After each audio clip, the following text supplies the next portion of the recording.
everyone, I'm Fernanda, and for today's video, I am going to be sharing with you guys how I create and design my OCs. Also, I don't know if you may have noticed, but things are a little different around here. I changed my little background I use in my videos, and I also updated my banner to a more purple and blue color theme. I feel like those colors look really good together, so hopefully you guys like them too. So as always, my OCs have been living in my head rent-free and I can't stop thinking about them. And because of that, I've actually been thinking about their story, which led to me creating 2 more new OCs. And so while showing you guys my character design process for them, I'll also be talking about these 2 a bit because I love them so much. Before I start though, I want to mention that by making this video, I'm not trying to say that the way I create OCs is the best and the only way you should make and design them. This is just my personal experience and thought process for when it comes to creating and designing OCs, which can hopefully help some of you guys. And so with that out of the way, let's get started. The first step is setting. The setting is always one of the first things I think about when it comes to creating a character. I want to figure out the setting before anything because that'll give me an idea on how to design them. If the setting is set in the medieval times, then you'd know to search up things about that era, like the type of technology and materials they had, but most importantly for designing your OC, it'll give you an idea on how to dress them up. I mean, you obviously wouldn't give your OC AirPods if their story is set in the 1800s. Well, unless it's set in a world you created. In that case, go crazy. My OCs are based in the early 2000s, 2005 to be more specific, and even before creating them, I knew I wanted OCs based off that era. 1, because 2005 is the year I was born in, and 2, because I just really love the early 2000s aesthetic. Knowing your story setting can be a huge help for when it comes to designing your OC. And of course, like I mentioned earlier, you don't have to stay completely true to the setting you're choosing. I mean, my OCs have supernatural abilities, which is definitely not something people had in the early 2000s. You could create your own world with its own set of rules that take inspiration from a real era. An example of this can be seen in the movie Nimona. The story is set in a techno-medieval world where things like knights and castles still exist, but they still have advanced technologies like flying cars and magic. At the end of the day, the setting can be anything you want it to be. Figuring out where the story takes place is personally just a huge help for me for when it comes to designing my characters. The second step is to think of their role in their story. Technically, this one can be swapped out with the third step, which I'll get into more later depending on whether you have a story set for your OCs already. Since the OCs I'm designing are for an already existing story, I wanted to create them so that they would fit into the lore I already have set. I'd hate to create an OC that would end up getting forgotten about because of not knowing how to fit them into my story. And so that's why in this case, I choose to figure out their role in their story first before the rest. I already had a pretty good idea on what I wanted their roles to be like. They weren't exactly main characters, but they'd still play a pretty important supporting role. One of them is going to be Daphne's best friend before she died, who was also the closest person she was with. And the second character is a jock who's also Nadine's ex-boyfriend. Now, the next step is to think of their personalities. Like I mentioned in the last step, this one can be solved with thinking of their role in their story. I know that when I first created Nova and Melanie, who were the first OCs I had created, that I had picked out their personalities before even thinking of a story. But that's because they were originally just for fun and slowly became part of something bigger. But since these 2 new characters are going to be joining my already pre-existing story, that's why I think of their role first. And you might be wondering why I haven't mentioned their names yet, and that's because I am so bad at sticking with names for my characters. Choosing their names was one of the last things I did, but in order to make explaining their personalities easier, I'm going to just go ahead and tell you their names. Daphne's friend is called Hana, and the jock boy is called Samuel, but he goes by Sam. Hana is definitely the nicest out of Daphne's friend group, but will definitely talk back to you if needed. Meanwhile, Sam is very charismatic and tries his best to get along with everyone.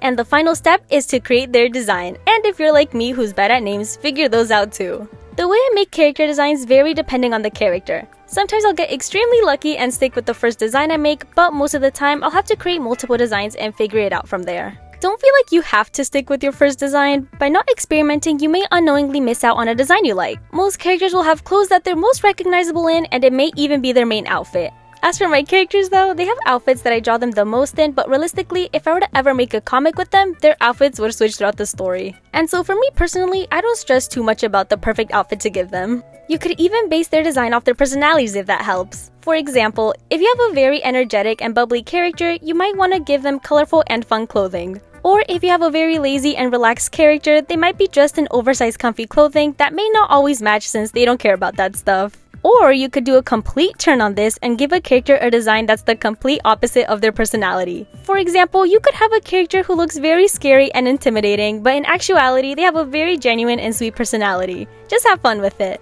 Hana's design and name was something I stuck with from the very beginning. I did attempt experimenting with her more, but I just kept going back to her first design, which is totally okay. At least I tried other design choices, and it just helped confirm my love for her first design and name. As for Sam though, oh my gosh, I struggled! It wasn't even with his design. It did take a few tries to get it the way I wanted, but his name, oh my gosh, his name was such a struggle for me to decide on! I kept searching up guy names on Google, but none of them felt like him. I had so many names I was debating on. There was Jesse, there was Adrian, there was Reese. Oh my gosh, I couldn't stick with the name!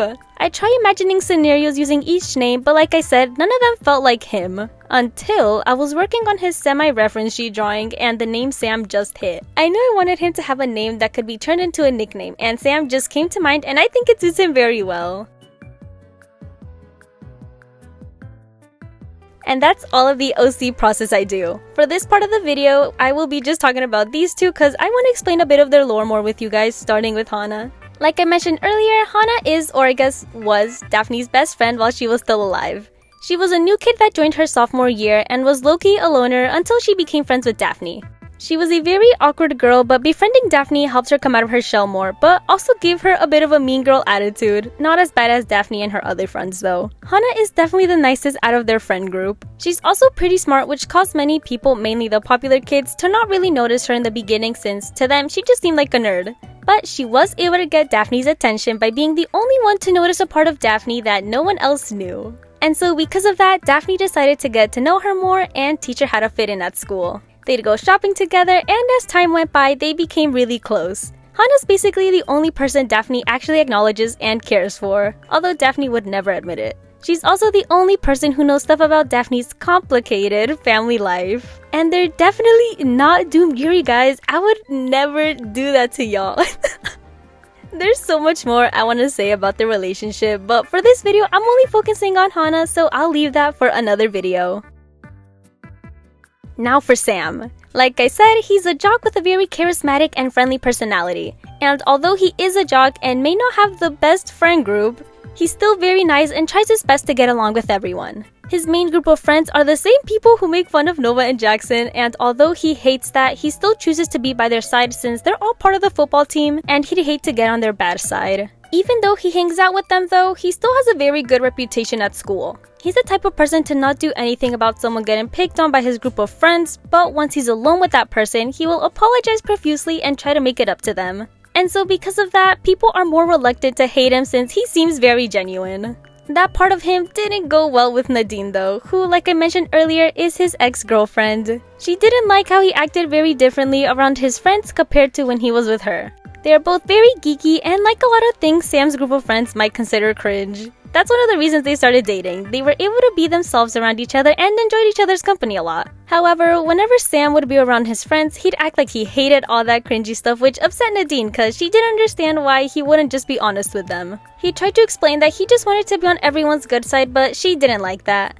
It made her doubt their relationship and if he was truly being honest with her, and so she decided to break things off with him even though they both still care for each other a lot. They ended things off on friendly terms, but they're still a bit awkward around each other. Sam still really wants to get back with her but doesn't want to force her into anything, and so he just pretends that everything is okay. Jeez, who would make these characters go through all of this? They must be such a terrible person. I mean, one of them loses their best friend and the other one loses their girlfriend. Oh my god. You are now one of my elite employees. Alright, and that's all about them for now. I really love these guys and I hope you guys like them too.